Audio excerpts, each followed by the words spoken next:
Joining me now, Horace Cooper, Project 21 co-chair. Horace, thank you for being here. Do you think, in fact, Joe Biden will act? Will he ask for Lori Lightfoot's resignation in light of this clearly racist policy?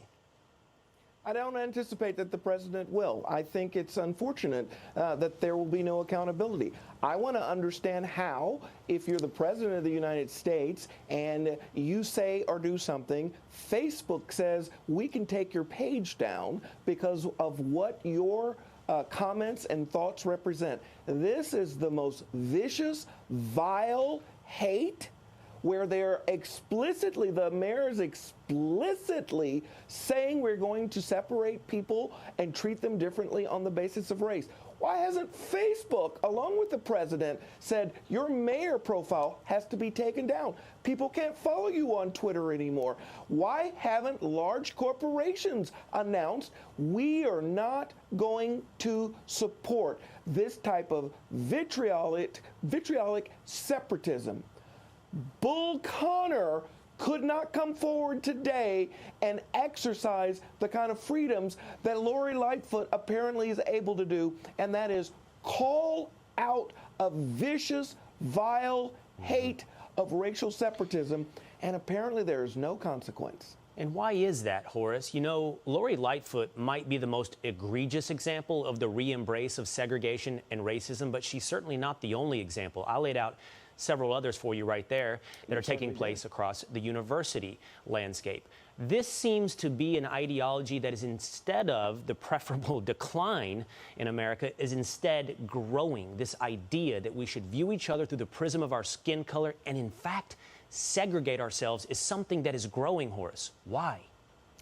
Well, it absolutely is, and I will tell you, it appears, and one of the reasons why I tell you that I don't think the president's going to say anything, there appears to be political power to be gained by promoting racial separatism.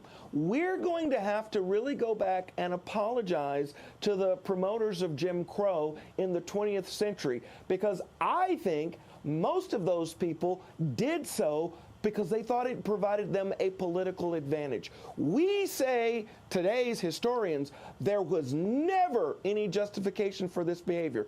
I believe that's true, but the political advantage is real as well, and people like Lori Lightfoot, people like Joe Biden, they see there's a political advantage from dividing Americans along racial lines that has never ever been positive for our country. So to be clear, Horace, and quickly on this one, for 4 years, we heard from the left that Donald Trump was the one, in fact, engaging in racial division. What you're telling me here is that the left is deriving their power by keeping Americans divided on the basis of race? Absolutely. Absolutely. That's what they did during Jim Crow. Donald Trump, if he was a racist, he was the worst racist ever. Got more blacks hired, got more blacks with pickup trucks, got more blacks with brand new homes. Unbelievable wealth creation with that. When you divide America, what you actually see is a decline in progress, a decline in prosperity. That's what you saw in the segregated South, and that's what you'll see in the segregated 21st century if we allow this to go forward. All right, Horace, thank you so much for your time tonight.